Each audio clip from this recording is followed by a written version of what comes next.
Now, as we studied during Holy Week on Monday, he spoke about tearing the curtain in the temple, giving all believers access to God the Father, breaking the tradition of man having to go to another man through a priest.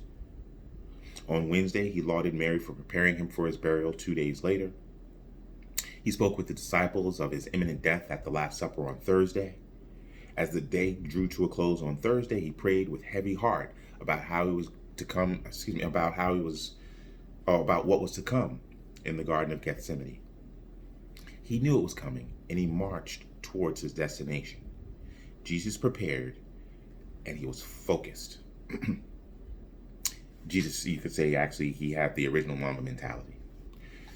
On Good Friday, he met death, and when all appeared to be lost, the earth was dark, his disciples had run off, his body was broken and beaten, and laid in a tomb. What did he do? He rose. From the thrill of victory he celebrated just days before when he entered Jerusalem, he appeared to experience defeat on the cross. But from obvious defeat, he grasped victory. He's able to do such because he was without sin. He spent his life fulfilling the prophecies of the Messiah, the prophecies of the Messiah laid out in the Old Testament. In other words, he spent his life living out the will of God, the Father. He was obedient. Philemon 2:8 sums it up by saying Jesus became obedient to the point of death. To be completely obedient, one must know that to which you are abiding, and one must be focused on complying. Jesus was both. He was obedient and he was focused. Steve Jobs, Jordan, Usain Bolt, Beyonce, they are all focused. They were all focused on their purpose. And this focus, drive, this motivated them day in and day out. Jesus, more than any of them, focused on salvation of mankind. And to be frank, I'm a reasonably focused person, okay? I mean, generally speaking, amongst, society, I'm pretty focused, but I ain't as focused as Christ was. Based on my interactions with most, people can't stay focused on a 2-minute conversation without checking their phone for some nonsensical IG post or tweet. The good news, though, is that Jesus realized when he came back. The good news that Jesus realized when he came back is that we simply need to believe in him. The statement that Christ conquered death, that's a pretty loaded, a pretty heavy statement. I think we say it and we don't really understand it. What does it really mean that Jesus conquered death with his resurrection? Well, he who was dead is now alive. Okay, that's what resurrection is, coming back from the death. These 3 words, Christ conquered death, define the most important differences between Christianity and all other religions. No other religious leader ever predicted his own death and resurrection. Based on his claims about himself and his teaching, on that prediction, and then kept his promise. Okay, so there have been other guys who said they were going to come back from the dead, but didn't. Jesus said he was going to, and he did. Kept that promise. Jesus' resurrection marks the first time in history that someone rose from the dead and never died again. We had prior to some people not dying. Elijah ascended. We've had some people brought back from the dead. Jairus' daughter, Elisha brought back the young girl from the dead. And later on, the disciples do resurrect. They do resurrect parties, but no one was ever resurrected and then never died. He defeated death and in turn defeated sin. He defeated death. I'll say it again. He defeated death and defeated sin. No other story, fiction or nonfiction in history, is as important or as big. He was framed and falsely charged and convicted by the Jewish High Council of blasphemy.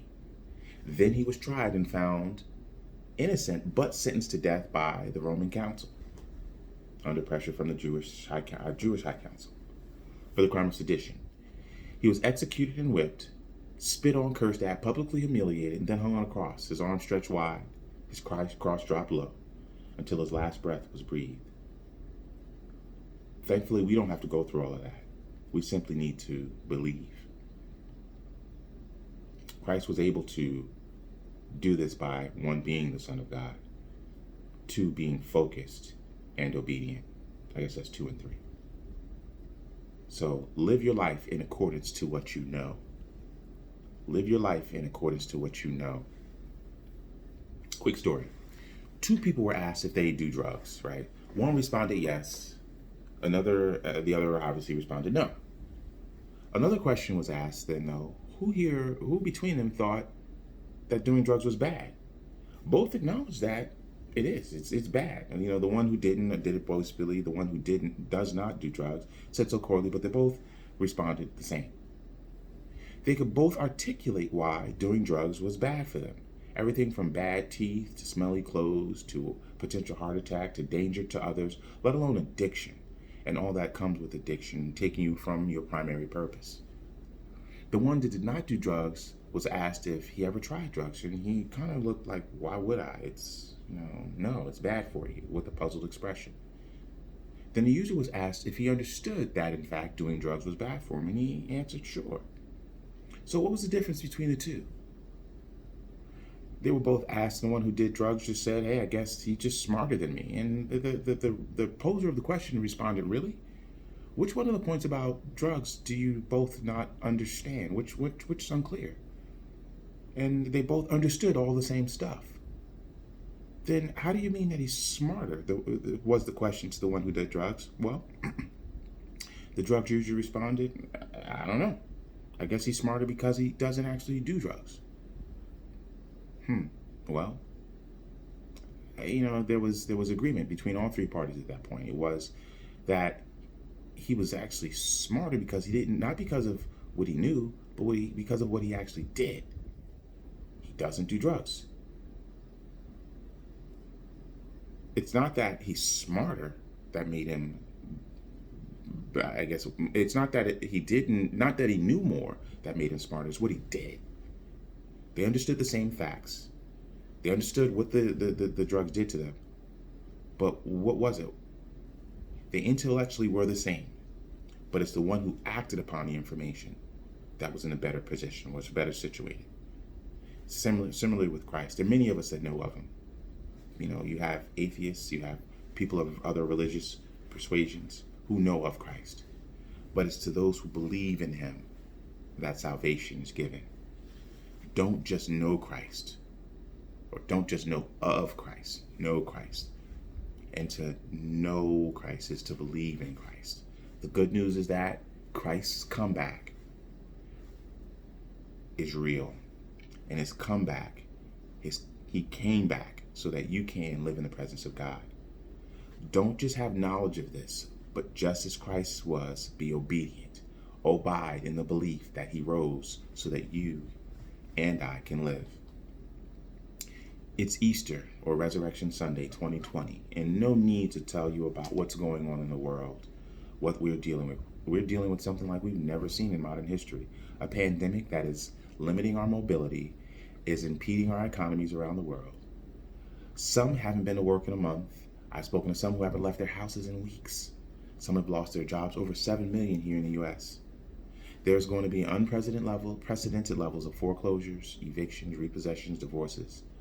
Stress-related ailments are going to be off the chart. Kids are out of school, stressing out parents.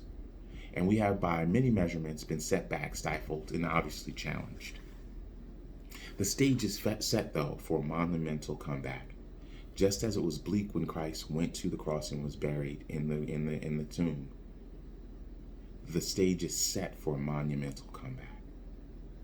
Are you using this time for excuses as to why you can't do anything, overeating, undertraining, overindulging on social media and Netflix, or have you determined that this is an era where you can train, you can be obedient, you can be focused, just as Jesus did by being focused on his mission?